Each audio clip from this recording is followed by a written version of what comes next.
성도 여러분, 영화나 드라마를 좋아하시죠?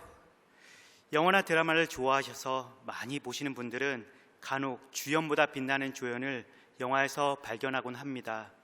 이는 성경에서도 마찬가지입니다. 나이 40이 되어도 아직 완숙하지 못했던 모세를 40년 동안 데리고 살았던 정말이지 세상에 둘도 없을 장인 이드로가 그렇습니다. 나중에 백성들을 돌보고 재판을 보느라 격한 업무에 시달리던 모세에게 이드로는 중요하고 결정적인 조언을 합니다. 그의 지혜로운 조언자로서의 모습은 주연보다 빛난 조연으로 기억됩니다. 또한 여호수아의 이야기가 나올 때마다 언급되는 갈렙이 그러합니다. 갈렙이 이 산지를 내게 주소서라고 고백했을 땐 여호수아보다 더 빛나는 조연으로 기억되는 믿음과 순종의 사람이었습니다. 오늘 제가 나누고 싶은 주연보다 빛나는 조연은 바로 요나단이라는 사람입니다. 우리는 흔히 다윗과 요나단으로 기억하지 요나단과 다윗으로 기억하지 않습니다. 그는 어쩌면 인생이라는 무대 앞에서 조연이라는 숙명을 지니고 태어난 사람일지 모릅니다. 하지만 사무엘상을 가만히 잘 들여다보면 볼수록 요나단이야말로 다윗의 인생 가운데, 아니 하나님의 크신 계획 가운데 그 누구보다 찬란하게 빛나는 역할을 담당했던 인물입니다.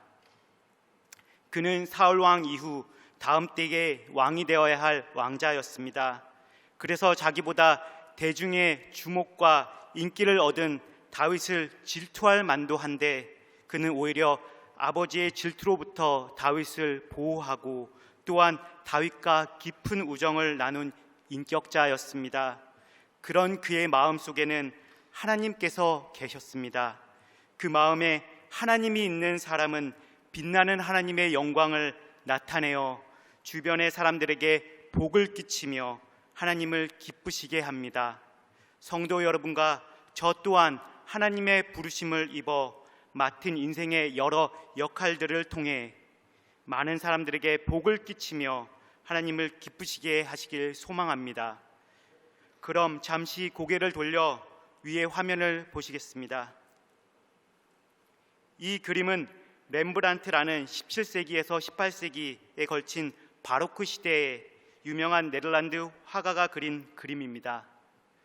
렘브란트라는 화가는 유럽 미술사에 있어서 큰 영향을 끼친 사람이었고 또한 두터운 신앙심을 가진 개신교인으로서 생전에 많은 종교화를 남겼습니다. 렘브란트가 그린 이 그림을 자세히 살펴보면 바로 오늘 본문의 말씀임을 잘 알 수 있습니다. 사울왕의 질투로 목숨이 위태롭게 된 다윗을 요나단이 사울왕 몰래 빼돌려 떠나보내며 마지막 인사를 나누는 장면을 묘사한 것을 알 수 있습니다. 이 그림은 성경이 기록하고 있는 많은 내용을 함축적으로 잘 표현하고 있습니다. 우선 저는 이 그림을 보면서 여러분과 마찬가지로 주연보다 빛나고 있는 조연을 발견할 수 있었습니다. 여러분도 다 발견하셨죠? 이 그림의 제목은 다윗과 요나단의 이별입니다. 렘브란트는 주인공인 다윗보다 요나단을 더 주목해서 표현했습니다. 이 그림을 좀 더 자세히 살펴보면 정면으로 얼굴이 보이는 남자가 요나단입니다. 그는 자신의 품에 안겨 마치 서럽게 울고 있는 한 젊은 청년을 품에 따스히 두 팔로 감싸 안고 위로하고 있습니다. 보시다시피 의젓한 남자에게 기대어 당장에 쓰러질 듯 슬피 울고 있는 젊은이가 바로 다윗입니다. 여기서 요나단은 듬직해 보이고 다윗은 유약해 보입니다. 그리고 궁금하게도 우리가 흔히 알고 있는 다윗과 요나단의 우정을 생각해 봤을 때 요나단이 생각보다 나이가 들어 보입니다. 이 그림을 잘 살펴보면 렘브란트가 서로 친구인 다윗과 요나단을 너무 나이 차이가 나게 많아 보이게 그린 것 같아 보입니다. 하지만 렘브란트가 요나단의 표정에 나이를 입힌 이유는 그가 성경을 잘 이해했다는 증거입니다. 분명 우리가 흔히 생각하는 우정은 서로 나이가 비슷하거나 동급인 사람이 나누는 친구 간의 소중하고 두터운 감정을 말합니다.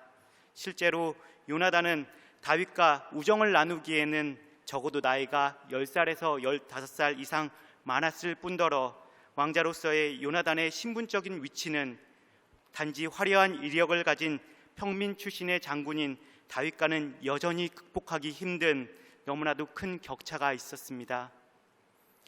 그렇다면 이들의 우정을 어떻게 설명할 수 있었을까요? 이 둘의 나이 차이를 생각하자면 우정보다는 근래부터 쓰이기 시작한 멘토와 멘티, 즉 스승과 제자의 관계가 더 어울릴 듯 싶습니다. 요한복음 15장에서 참 스승 되시는 예수님께서는 제자들에게 이렇게 말씀하셨습니다. 이제부터 너희를 종이라 하지 아니하리니 종은 주인이 하는 것을 알지 못함이라. 너희를 친구라 하였노니 내가 내 아버지께 들은 것을 다 너에게 알게 하였음이라. 예수님께서 이렇게 말씀하신 이유는 제자들과의 관계에서 주인이나 스승의 관계를 뛰어넘어 속마음을 주고받는 친구의 관계가 되기를 원하셨습니다. 예수님에게 있어 친구를 맺는 기준은 나이나 신분 등의 조건보다는 예수님이 선택하신 삶의 방식에 의한 것이었습니다. 만약 요나단이 아버지에 이어 왕이 될 2인자로서 권력에 집착했던 사람이었다면 여인들이 밖에서 뛰놀며 노래하면서 다윗이 죽인 자는 천천히요, 사울이 죽인 자는 천천히요, 다윗이 죽인 자는 만만이다 라고 칭찬하고 소문을 퍼뜨렸을 때 아버지 사울과 마찬가지로 정말 불쾌하게 느꼈을 것입니다.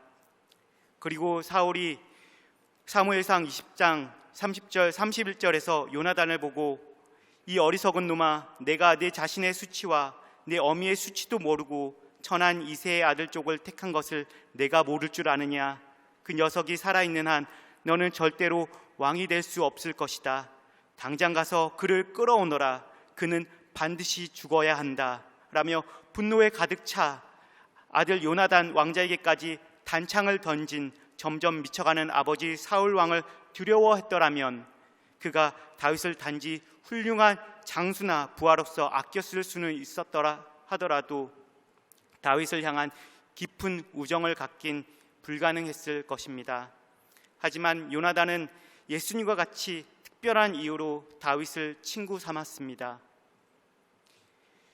요나단은 다윗을 자기 생명같이 사랑하여 더불어 언약을 맺었으며 요나단은 자기가 입었던 겉옷을 벗어 다윗에게 주었고 자기의 군복과 칼과 활과 띠도 주었습니다.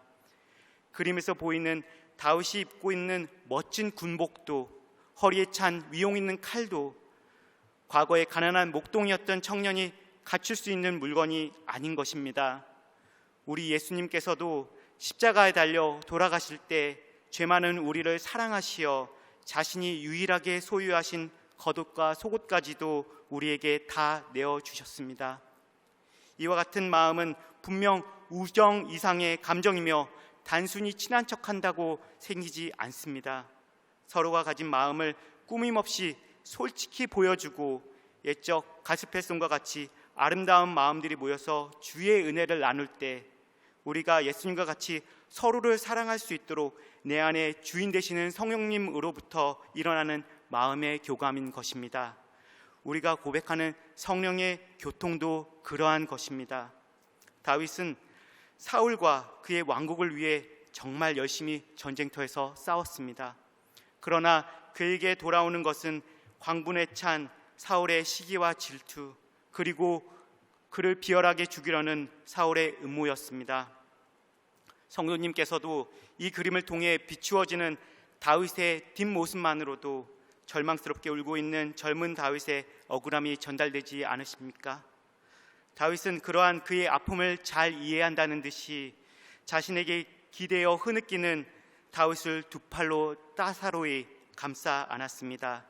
그래서인지 이 그림을 볼 때 주변의 어두움으로 표현되어 곧 엄습해오는 안타깝고 고된 다윗의 귀양살이와도 같은 앞으로의 나날과 훗날 전쟁터에서 운명을 다하는 비운의 왕자 요나단의 슬픔이 이 두 사람의 주변을 까만 어둠으로 채운 것 같습니다. 하지만 저렇게 요나단 품에 쓰러질 듯 안겨 있는 다윗이 딱해 보인다는 생각은 그리 크게 들지는 않습니다.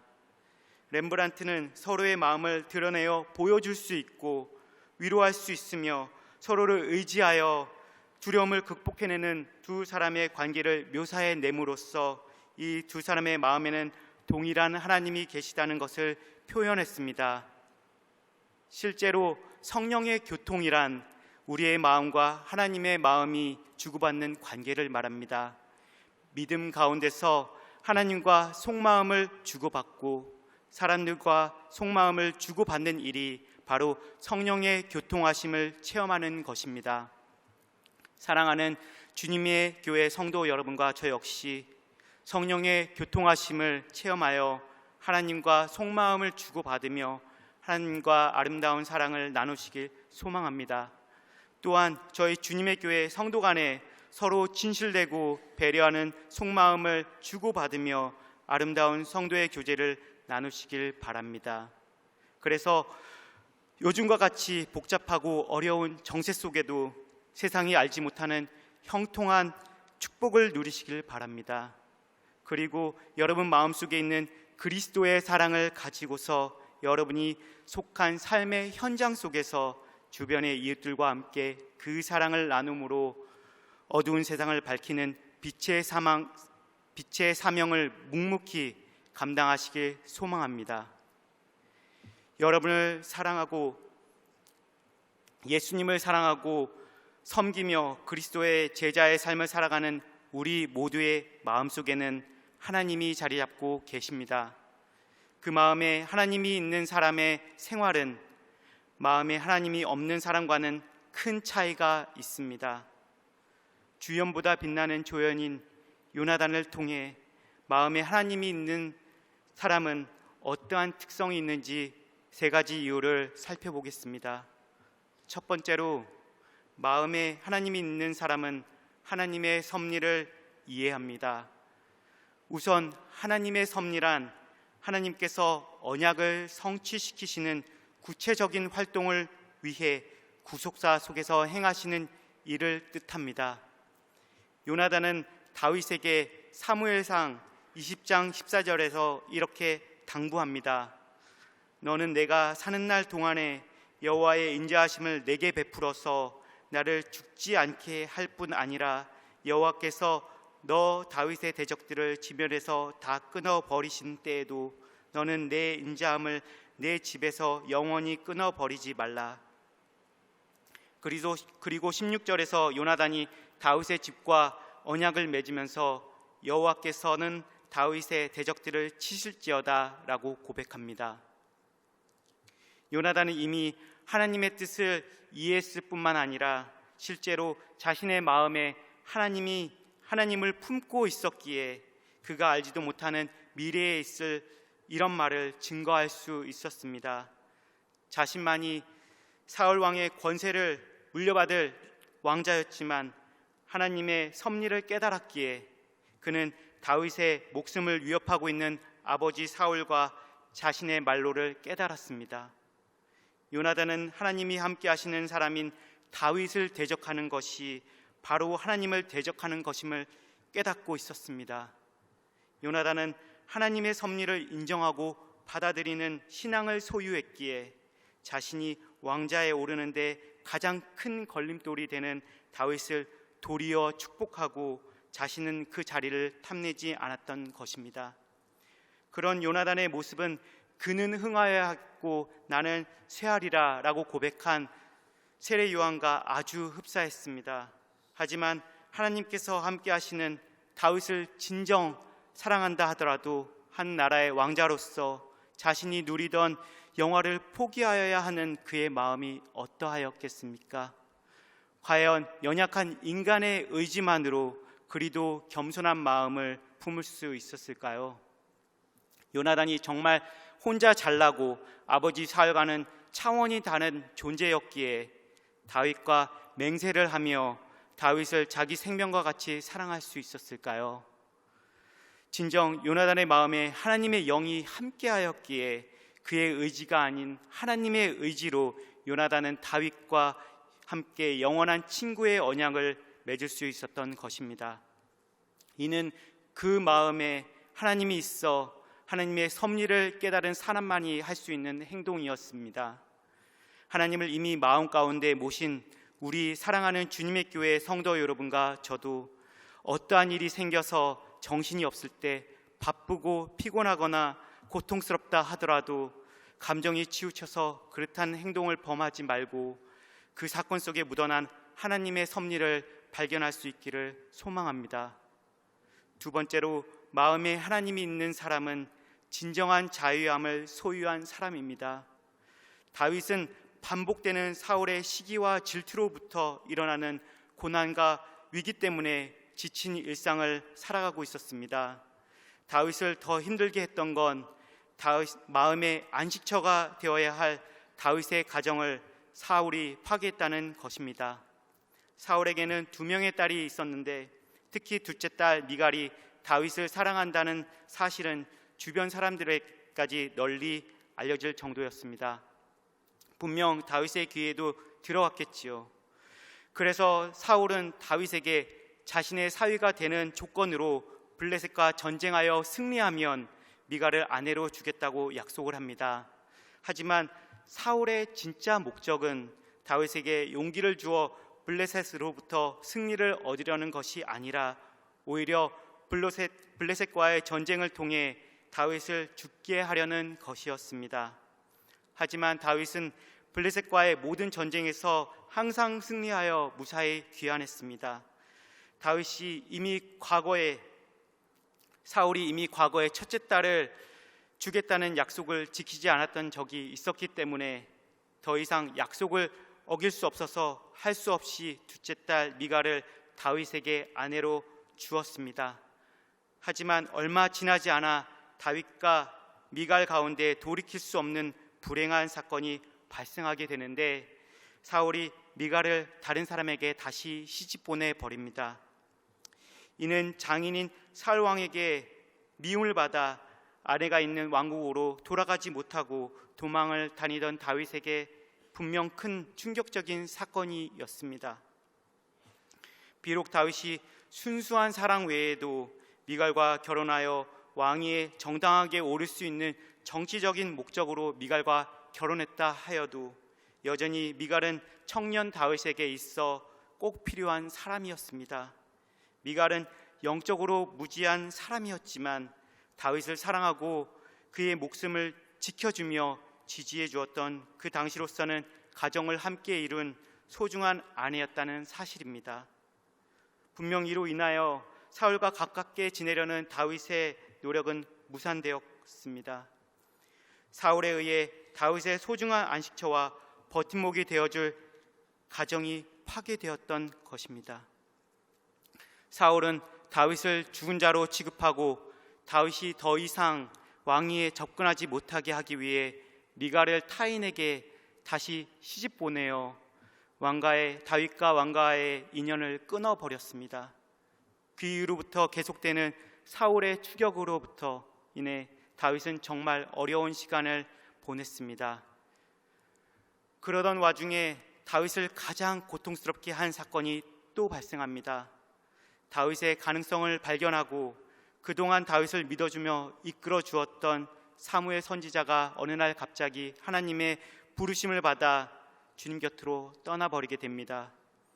여태껏 사무엘의 조언과 그의 격려를 밑거름 삼아 성장했던 다윗은 자신의 스승이 죽게 되어 마음을 의지할 곳을 잃어버리고 사무엘을 잊지 못해 더할 나위 없이 너무나도 힘든 시간을 겪게 되었습니다. 자신에게 영적으로 지대한 영향을 끼치던 분이 갑자기 사라지면 마음을 의지할 곳을 잃어 그 마음이 얼마나 외롭고 어려워지겠습니까? 그렇게 다윗이 그 위에 계속해서 여러 가지 일로 큰 고통 가운데 있었을 때 다윗을 구해준 사람이 있었습니다. 그는 놀랍게도 자신의 위치를 개의치 않고 다윗이 가장 어렵고 큰 곤경에 처하여 힘들어할 때 그 곁을 떠나지 않고 다윗의 가치를 인정해주고 그를 격려해주고 지지해 주었습니다. 뿐만 아니라 그렇게도 외로웠던 다윗에게 특별한 친구가 되어주어 잊지 못할 우정과 사랑을 나누어 주었습니다. 만약에 다윗이 곤경에 처한 상황에서 요나단을 만나지 못했더라면 분명 정신적인 아픔에 빠져 헤어나오지 못하였거나 사울의 음모로부터 그 누구의 도움도 받지 못해 아마 살해당하고 말았을 것입니다. 실은 요나단은 다윗이 골리앗을 물리칠 때부터 그의 남다른 모습을 보고 특별한 관심을 보였습니다. 그리고 하나님을 점점 더 사랑하는 훌륭한 리더로서 성장해가는 그의 모습을 보고 왕위를 다투는 경쟁자로 의식해서 그와 거리를 두기보다는 오히려 그의 마음에 하나님 보시기에 합당한 줄을 깨닫고 그와 한마음이 되어 연락하고 영적으로 통하는 진정한 친구가 되어 주었습니다. 요나단은 다윗과 친구가 되고 싶어 먼저 손을 내밀어 주면서 두 팔로 끌어안아 주었습니다.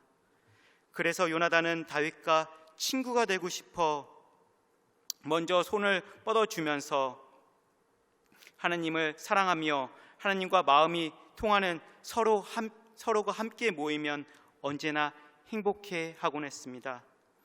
둘 다 믿음의 사람으로서 영적으로 통했기에 서로의 관계를 하나님이 허락한 것으로 여기고 서로를 의지하며 교제했던 것입니다. 서로에게 놓여진 사회적 위치와 환경의 차이가 컸음에도 불구하고 그들이 하나가 될 수 있었던 것은 그들 가운데 하나님이 함께 계셨기 때문입니다. 하지만 사울이 점점 광적으로 다윗을 질투하고 그를 죽이려는 행동을 서슴지 않자 그는 사울을 피해 다윗을 멀리 떠나보냅니다. 사울을 피해 멀리 도망가야 하는 다윗의 마음도 복잡하고 어려웠겠지만 다윗을 멀리 떠나보내기로 마음먹은 요나단의 마음도 마찬가지였을 것입니다. 그토록 사랑하고 가까이 함께 지내던 친구를 그 친구와 헤어지기란 참으로 힘든 일입니다. 그래서 요나단은 다윗을 멀리 떠나보내지 않아도 되는 다른 방법을 찾았을 수도 있었을 것입니다. 하지만 그는 사랑하는 친구를 멀리 떠나보냅니다.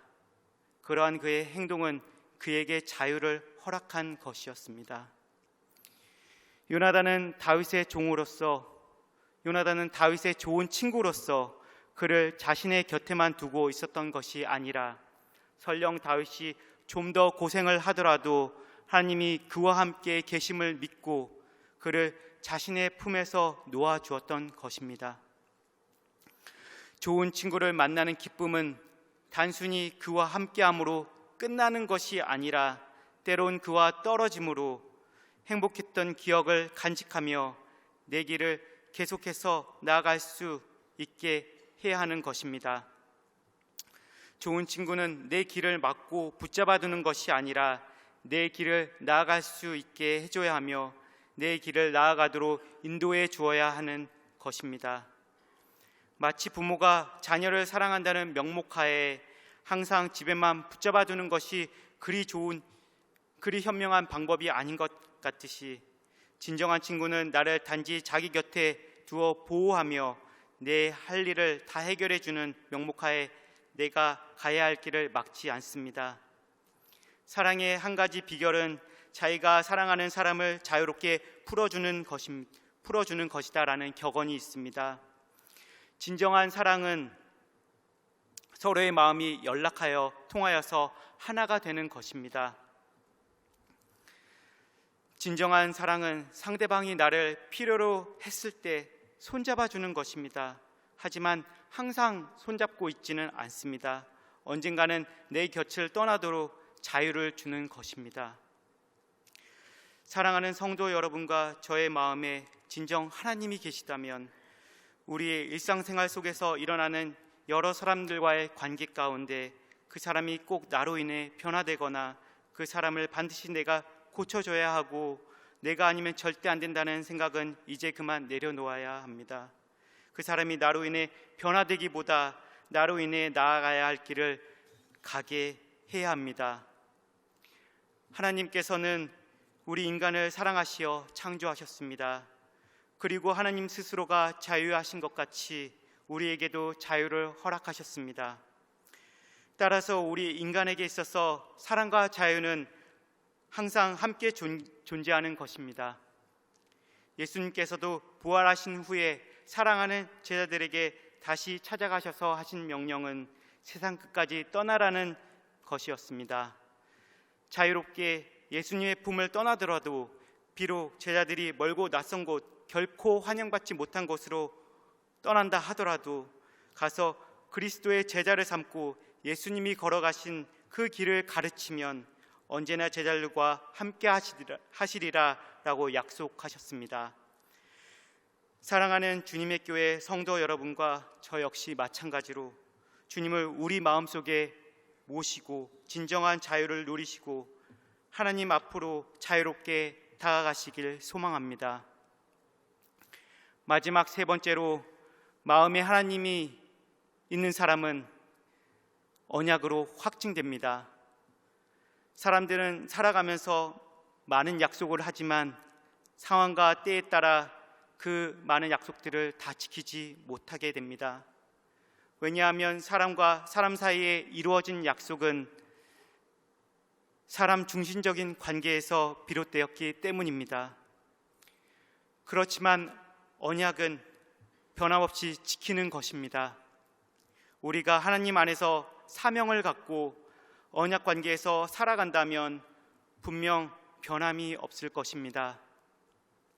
오늘 본문 3절에서와 같이 요나단은 다윗을 자기 생명과 같이 사랑하여 더불어 언약을 맺고 그 증표로서 다윗은 요나단의 겉옷과 무기를 받은 것입니다. 어떤 신학자는 이 둘이 맺은 언약의 관계를 통해서 예수 그리스도와 성도의 관계를 예표하는 것이라고 합니다. 그만큼 사람들은 여건에 따라 약속을 저버리고 말지만 이 둘의 만남은 언약으로 강하게 결속되어 영원히 변하지 않았기 때문입니다. 하나님께서도 우리에게 언약을 주셨습니다. 바로 그 성경이라는 언약과 함께 우리가 하나님과 관계를 영원토록 맺어 변함이 없기를 바라시는 것입니다. 하나님께서는 우리가 하나님과 맺은 이 언약을 통해 우리를 향한 하나님의 구원의 역사가 이루어지기를 소망하십니다. 모세가 죽고 나서 두려워하는 여호수아에게 하나님은 여호수아 1장 7절 8절을 통해 이렇게 말씀하셨습니다. 오직 강하고 극히 담대하여 나의 종 모세가 내게 명령한 그 율법을 다 지켜 행하고 우로나 좌로나 치우치지 말라. 그리하면 어디로 가든지 형통하리니 이 율법책을 내 입에서 떠나지 말게 하며 주야로 그것을 묵상하여 그 안에 기록한 대로 다 지켜 행하라. 그리하면 내 길이 평탄하게 될 것이며 내가 형통하리라. 또한 예수님께서는 마태복음 24장 12절 13절에서 불법이 성함으로 많은 사람의 사랑이 식어지리라. 그러나 끝까지 견디는 자는 구원을 얻으리라 라고 말씀하셨습니다. 주님과 함께 맺은 언약을 믿고 함께 주님의 교회를 이루는 우리 모두는 비록 불법이 성하여서 많은 사람의 사랑이 식어진 오늘날에도 하나님을 향한 늘 한결같은 동일한 사랑과 신앙을 함께 모여 맺은 하나된 소중한 공동체임을 늘 확신하시길 바랍니다. 사랑하는 성도 여러분, 하나님께서 우리의 마음에 함께 계심을 언제나 굳게 믿으며 우리에게 주어진 믿음의 길을 묵묵히 걸어나시길 축원합니다. 그래서 빛나는 하나님의 영광을 나타내어 주변 사람들에게 복을 끼치며 하나님을 기쁘시게 하기를 바랍니다. 그리고 주위의 좋은 친구들을 앞으로도 많이 만나시고 그들과의 교제를 통해 하나님의 섭리를 깨닫고 주 안에서 참 자유함을 나누며 아름다운 믿음의 언약을 함께 맺으시길 소망합니다. 그리하여 변치 않으시는 하나님의 사랑으로 성도 간의 사랑, 이웃 간의 사랑을 이어나가시길 주님의 이름으로 간절히 축원합니다. 다 같이 기도드리시겠습니다. 사랑과 은혜가 많으신 하나님 아버지, 죄 많은 우리를 사랑하시어 하늘 보좌의 영광을 버리시고 천한 죽음인 십자가의 형벌까지도 감수하신 예수님의 겸손하고 순종하는 마음을 본받게 하소서. 우리가 다윗과 요나단처럼 하느님을 우리 마음 가운데 모시고 우리 서로를 믿고 사랑하며 지내는 교회가 되게 하여 주옵소서. 누군가에게 참 좋은 친구가 되게 하여 주옵소서. 우리 교회에 많은 어린 영혼들과 젊은 청년들이 있습니다. 또한 우리가 작정하여 섬기는 정신 여중고가 있습니다. 이 자리에 모인 우리 모두가 그들에게 늘 먼저 다가가 주님 주신 사랑을 전달하며 그들이 주님의 복음 안에 장성할 수 있도록 온 힘을 다하는 요나단이 되게 하여 주옵소서. 그래서 우리 교회 가운데 우리 교회를 통해 다윗과 같이 하나님을 사랑하는 많은 믿음의 자녀들이 나올 수 있도록 은혜를 더하여 주옵소서. 주 예수 그리스도의 이름으로 기도합니다. 아멘.